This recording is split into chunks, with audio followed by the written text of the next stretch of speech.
विदुः प्रयाणकालेऽपि च मां ते विदो युक्तचेतसः इति हरि ओं तत्सत् इति श्रीमद्भगवद्गीतासु उपनिषत्सु ब्रह्मविद्यायां योगशास्त्रे श्रीकृष्णार्जुनसंवादे ज्ञानविज्ञानयोगो नाम सप्तमोऽध्यायः समाप्तः।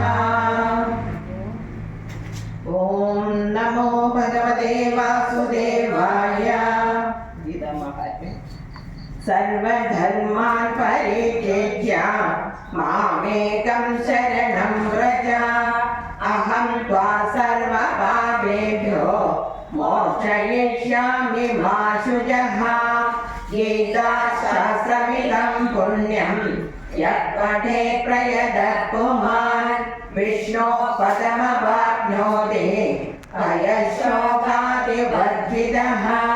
गीताध्यायशीलस्य प्राणायामपरस्य च नैव सन्धिः पापानि पूर्वजन्मकृतानि च मलनिर्मोचनं पुंसां जलस्नानं दिने दिने सगद्गीतामसि स्नानं संसारमलनाशनं। गीता सुगीता कर्तव्या इमन्ये शास्त्रविस्तरैः या स्वयं पद्मनाभस्य मुखपद्मात् विनिसृता भारतामृतसर्वस्वं विष्णोर्वक्त्रात् विनिसृतं।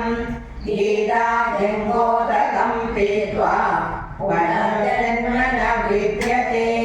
सर्वोपनिषदो गावः दोग्धा गोपालनन्दनः पार्थो वत्ससुते प्रोक्तं दुग्धं गीतामृतं महत्।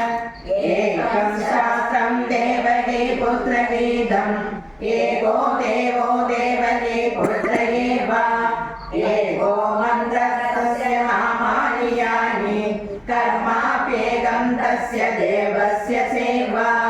त्वमेव माता च पिता त्वमेव त्वमेव बन्धुश्च सखा त्वमेव त्वमेव विद्या द्रविणं त्वमेव त्वमेव सर्वं मम देवदेव। ॐ नमो भगवते वासुदेवाय। ॐ सुप्तिप्रजाभ्यां परिपालयन्तां न्यायेन मार्गेण महीमहीषा गोब्राह्मणभ्यो शुभमस्तु नित्यं लोकाः